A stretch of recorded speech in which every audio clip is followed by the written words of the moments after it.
লটকন বাগানে বাইরে থেকে প্রচুর রৌদ্র বাইরে, কিন্তু ভেতরে একেবারে শান্ত শীতল।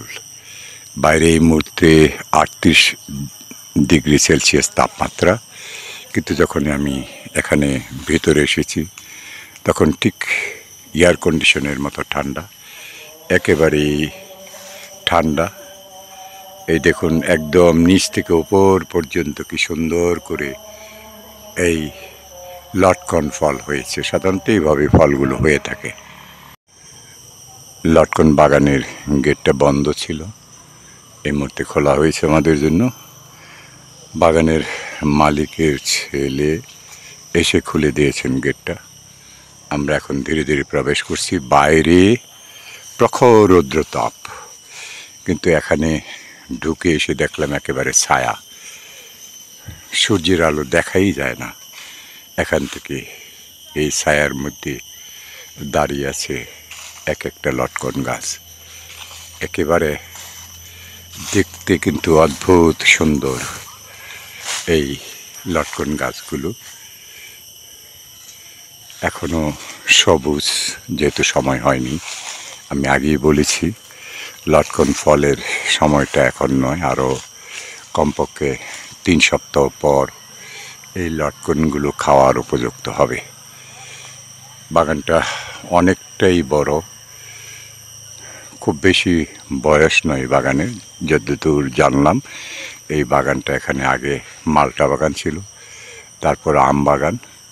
সেই আম বাগান থেকে এখন এটা রূপান্তরিত হয়েছে এই লটকন বাগানে, কারণ এই লটকনে নাকি লাভ অনেক বেশি।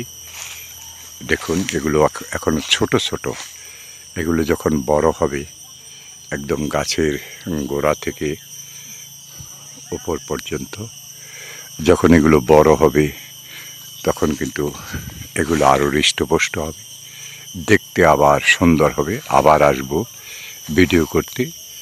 দেশে বিদেশে যে যেখানে আছেন, চৌধুরী ব্লগ থেকে আপনাদেরকে শুভেচ্ছা। ভালো থাকুন, ভালোবাসায় থাকুন, ভালো লাগার মধ্যে থাকুন প্রতিদিন চিরদিন।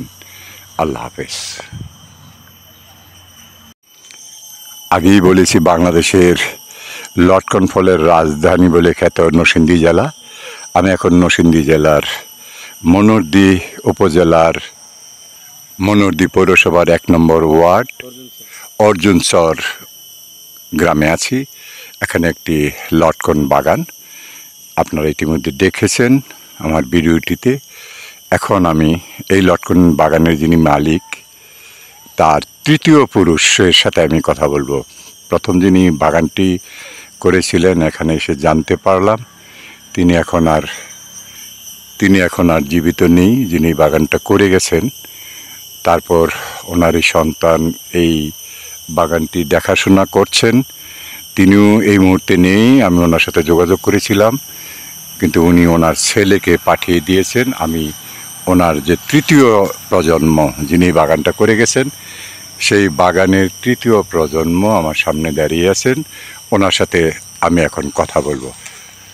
আপনার নামটা দয়া করে বলবেন। জি, আমার নাম মাহফুজুল ইসলাম সজীব। আপনি কি করেন? আমি এই মুহূর্তে পড়াশোনা করতেছি। কোথায়? অনার্স নরসিংদী সরকারি কলেজ। উনি নরসিংদী সরকারি কলেজে অনার্সে পড়াশোনা করছেন। এই ফাঁকে তিনি ওনার পিতামহ বা দাদা এবং উনি ওনার বাবার এখন যিনি এইটার তত্ত্বাবধানে আছেন এই লটকন বাগানের, সেই লটকন বাগানের তত্ত্বাবধানে উনি আছেন। পড়াশোনার ফাঁকে ফাঁকে তিনিও এই লটকন বাগানে একটু সময় দেন।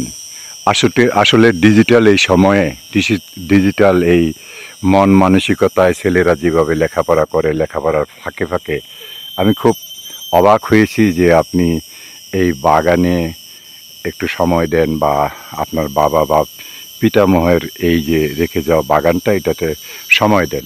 আপনি কি মনে করেন এই সময় দেওয়াটা আপনার জন্য খুবই আনন্দের, নেশা নাকি আনন্দের? জি অবশ্যই, আমি এই সময়টাতে অবশ্যই এনজয় করি। কারণ দেখা যাচ্ছে যে যখন লটকনটা পরিপক্ক হয় তখন অনেক মানুষ আসে, অনেক মানুষের আনাগোনা, একটা উৎসবমুখর পরিবেশের মতো সৃষ্টি হয় এই আর কি। তো বিষয়টা আমি খুব এনজয় করি। আচ্ছা, এখানে চারা দেখলাম, লটকনের চারা দেখলাম, এই চারাগুলো কিভাবে বিক্রি করেন? আসলে চারাগুলো অনেক ছিল, আপনারা হয়তো অল্প কিছু দেখেছেন বিগত বছরে আমার মানে আপনি তো বললেন দাদা মারা যাওয়ার কারণে বা বিভিন্ন ঝামেলার কারণে নতুন করে চারা দিতে পারি না, অল্প কিছু চারা বাকি আছে, এগুলো 400 টাকা করে বিক্রি করতেছি আমরা। এটা কি সরাসরি চারা নাকি না এটা না কলম? না না, এটা কলমের চারা। এই চারাগুলোর বয়স আপনার 4 বছর, কলমের পরে 4 বছর বয়স আপনি যেগুলো দেখছেন। তার মানে এই চারাগুলো লাগানোর সাথে সাথে ফল আসবে? না, সাথে সাথে ইনশাল্লাহ ফলন আসবে না, আপনার লাগানোর পরে আপনার যত্নের উপরে 2 বছর বা 3 বছরের মাথায় ইনশাল্লাহ ফলন আশা করা যায়। তো আপনারা শুনেছেন, কথা শুনেছেন। আমরা খুব ধন্যবাদ জানাই যে লেখাপড়ার ফাঁকে ফাঁকে তিনি সময় দিচ্ছেন বাংলাদেশের ঐতিহ্য কৃষিকাজ এবং ফলজ এই যে অবস্থা, এটার মধ্যে অনেকেই সময় দিতে চান না। তিনি আনন্দই হোক, পূর্বপুরুষের পেশার কারণেই হোক, তিনি এই বাগানটাতে সময় দিয়েছেন। আপনারা দেখেন, আমি যে দাঁড়িয়ে আছি, বাইরে এখন প্রায় 40 ডিগ্রি তাপমাত্রা, কিন্তু আমি বাগানে যখন দাঁড়িয়ে আছি একেবারে ছায়া সুশীতল, একেবারে এয়ার কন্ডিশনের মতো। আপনারা যারা কাছাকাছি আছেন, দূর দূরান্তে আছেন, তারা এখানে আসতে পারেন এই বাগানে। এই বিশেষ করে আপনারা যদি জুন মাসের পরে, মধ্য জুনের পরে যদি আপনারা এখানে আসেন, তাহলে এখান থেকে ফল নিয়ে যেতে পারবেন বলে আমার বিশ্বাস। ঠিক নরসিংদী জেলা থেকে যদি আসেন, মনোহরদী উপজেলা আসতে হবে, আর কাপাসিয়া ওই অঞ্চল থেকে চলে আসলে মনোহরদী উপজেলা, সেখান থেকে মনোহরদী উপজেলা থেকে মনোহরদী এই পৌরসভা থেকে বা উপজেলা থেকে এই বাগানটার দূরত্ব হলো মাত্র 1 কিলোমিটার। অর্জুননগর গ্রাম এবং অর্জুনচর গ্রাম, এটা মনোহরদী থেকে উত্তর দিকে যে রাস্তাটি চলে গেছে বাম দিকে কাপাসিয়ার দিকে, আর সোজা চলে গেছে ড্রেনের ঘাট, এইটারই রাস্তার পাশে এই বাগানটি। অদ্ভুত সুন্দর বাগান। ভালো থাকুন, ভালোবাসায় থাকুন, পৃথিবীর যেই প্রান্তেই থাকুন না কেন। আমি আলী হোসেন চৌধুরী, চৌধুরী ব্লক থেকে আপনাদের শুভেচ্ছা এবং শুভকামনা। যে যেখানে থাকুন ভালো থাকুন, প্রতিদিন চিরদিন। আল্লাহ হাফেজ। আপনার